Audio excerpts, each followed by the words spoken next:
Oi, gente, tudo bem? Na aula de hoje, nós vamos começar a falar sobre o capítulo 13, que é a respeito de qualidade de vida, tá? Então, a gente vai entender melhor como é que funciona isso, o que é considerado, né?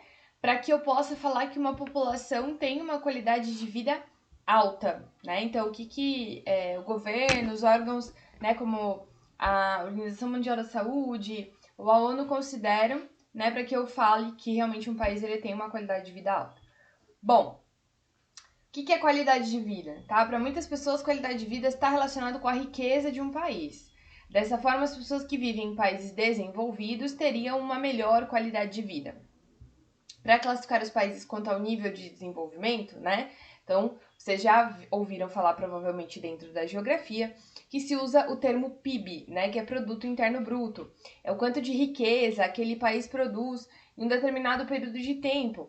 Seria mais ou menos um ano, né? Então, com relação ao ranking do PIB, né, de 2019, a gente tem aí em primeiro lugar os Estados Unidos, a China, o Japão, enfim, né? A gente tem vários países. Provavelmente esse ranking deve ter sofrido alguma alteração por causa desse momento que nós estamos vivendo. E o Brasil lá em 90º, né?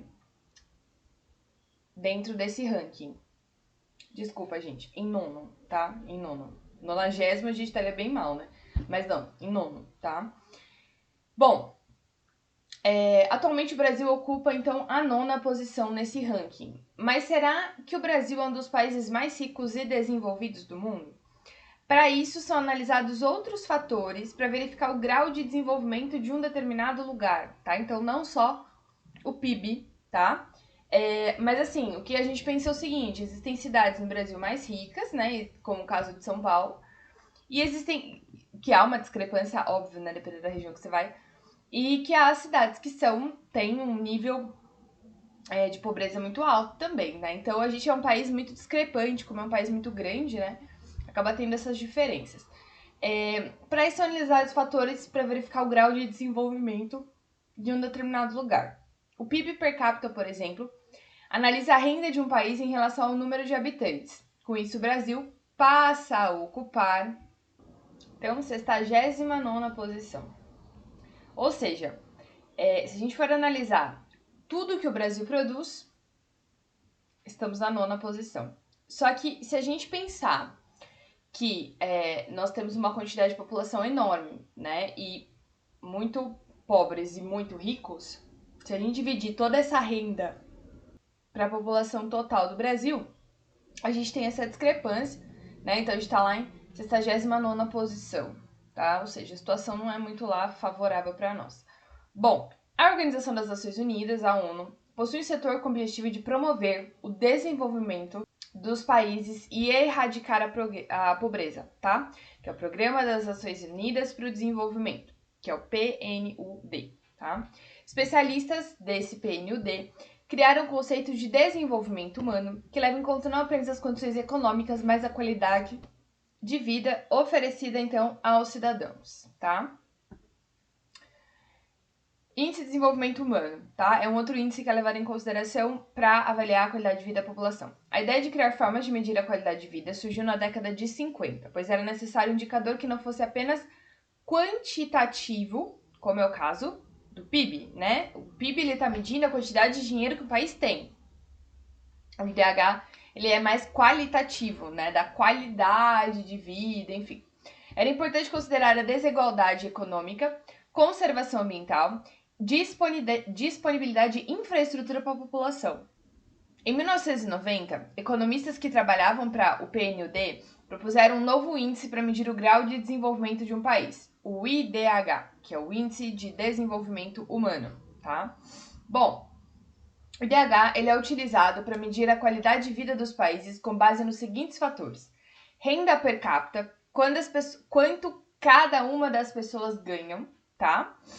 Acesso ao conhecimento, ou seja, acesso à educação, quantas pessoas entram na escola, quantas pessoas terminam a escola, ou faculdade e depois pós-graduações, e condições para vida longa e saudável. Nesse caso, levando em conta a longevidade da população, levando em conta o acesso à saúde, tá? Que condições que são oferecidas para essa população, tá? Então, longevidade mais renda mais educação, fornece, né, os dados que a gente chama então de índice de desenvolvimento humano. O índice ele é definido num intervalo numérico que vai de 0 a 1, tá? Apresentando 4 classificações básicas. 4, né? Porque eu fiz 4, assim deu 8, mas tudo bem, 4. Então a gente tem o muito alto, que ele vai de 0,800 a 1. Pouquíssimos países chegam a esse extremo do 1. Alto, de 0,700 a 0,799. Médio, 550 a 699. E baixo, abaixo de 0,550. Lembrando, gente, que assim, ó, por exemplo, um país que tá no médio, né, que tipo vai até 0,699, isso significa que não é uma média, né? Então eu tenho pessoas que estão acima disso, né? Então, tipo, se eu fosse levar em consideração essas pessoas, o índice estaria maior. E eu tenho pessoas muito abaixo disso, tá? Por isso que a média dá nesse valor aí, tá? Então aqui nós temos uma lista dos países com maior desenvolvimento, tá? Então a gente tem lá a Noruega, a Suíça, a Austrália, a Irlanda e a Alemanha ocupando os 5 primeiros lugares, né, no índice de desenvolvimento humano, por volta de próximo a 1, né, 0,95, 94, 93, tá? E aí a gente tem o nosso Brasil, né, 0,754, tá bom? Que seria considerado um índice alto, tá? Não muito alto, mais alto. Acontece que assim, né, gente? Fala assim, mas como? O Brasil, com toda essa desigualdade, enfim. É que a gente, como eu falei, é uma média, né? Então eu tenho pessoas que estão muito abaixo disso e pessoas muito acima disso. Então, na média, né, eles ficam ali no meio. Porque é uma média, né? No meio, a média, enfim. Estou sendo redundante. Mas, só para que vocês entendam, tá? Então, isso não quer dizer que, nossa, 1000 maravilhas. Não, mas a gente tem pessoas que estão muito acima dessa média, que acaba levando essa média um pouco mais para cima, tá? Fora que o Brasil tem uma vantagem, que é o que a gente falou nas aulas passadas. O Brasil tem o SUS, tá, gente? Vários países, o sistema de saúde, ele é totalmente...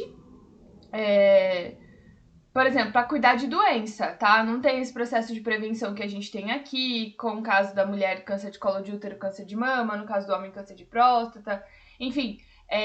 Aqui a gente tem essa dificuldade para conseguir uma consulta pelo SUS, por isso que a maioria das pessoas... Maioria não, né? Algumas pessoas que podem têm um plano de saúde, mas ainda assim a gente tem, né? Em outros países, ou você paga ou você morre, né? Então você não tem muita opção. Então acaba que isso aumenta um pouquinho também o nosso índice de desenvolvimento, tá? Então países que estão próximos ao Brasil, né? México, Granada, Sri Lanka, Bósnia, Venezuela. Venezuela, eu acho que esse negócio aqui tá bem desatualizado, viu? Porque eu acho que a Venezuela tá bem pior que isso aqui.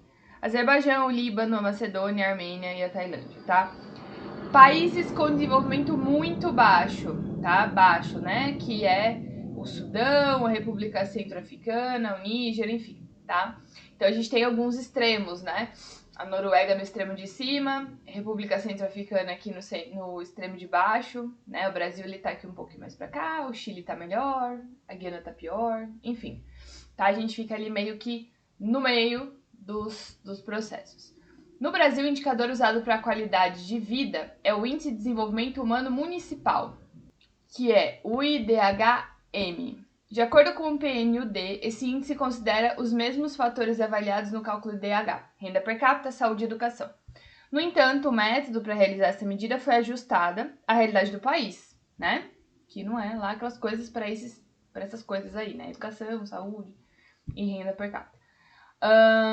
Então, como é que a gente lê o IDH-M, tá?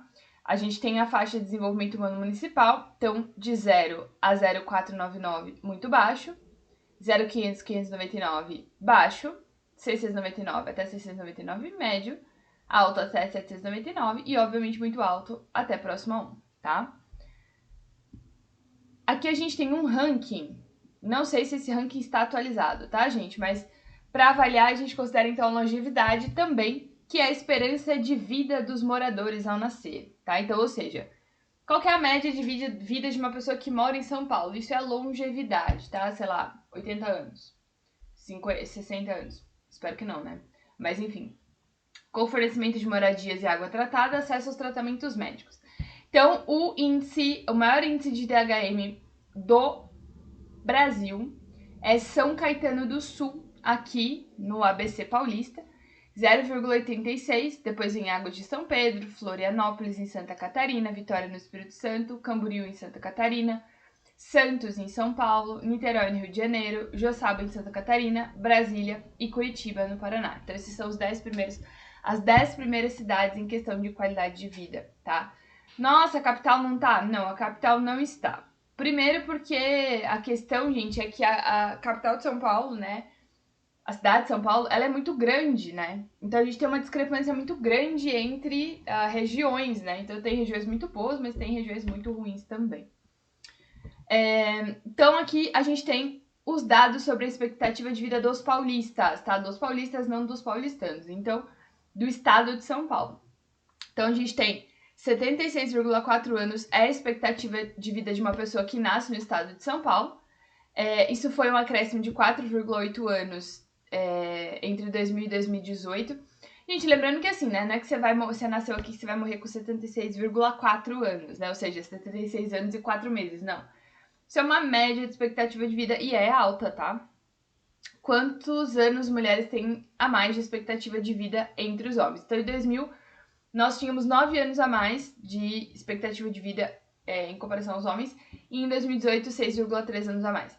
Por que a mulher vive mais, gente? Porque tem aqueles fatores de procurar mais assistência médica, né? Não ter medo de médico, vai, procura, vê se tá tudo bem. Fazer os preventivos com relação ao câncer de mama, câncer de colo de útero.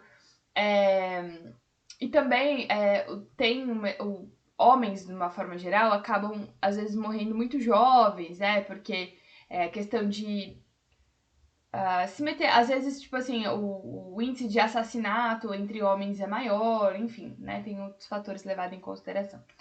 Então, comparando, né, o estado de São Paulo com outros países, né? Então, em 1940, a expectativa de vida de um paulista era 45,4 anos. Ou seja, muito baixa, né? Depois, em 1980, isso foi para 66,7 e em 2018, 76,4, tá? E aqui um outro fator que é levado em consideração também é a taxa de mortalidade, tá? Para cada 1.000 nascidos vivos. Então, a gente teve uma redução na taxa de mortalidade, e isso é, ou melhor, uma redução e depois um aumento aqui em 2016, tá? Isso aqui já deve ter reduzido de novo, tá? Mas a gente tem uma crescente redução da taxa de mortalidade infantil. E isso também é considerado para o Índice de Desenvolvimento Humano, tá? Bom, gente, era isso por hoje. Façam a atividade da página 37, por favor. E a gente se vê na live. A partir de agora, bons estudos!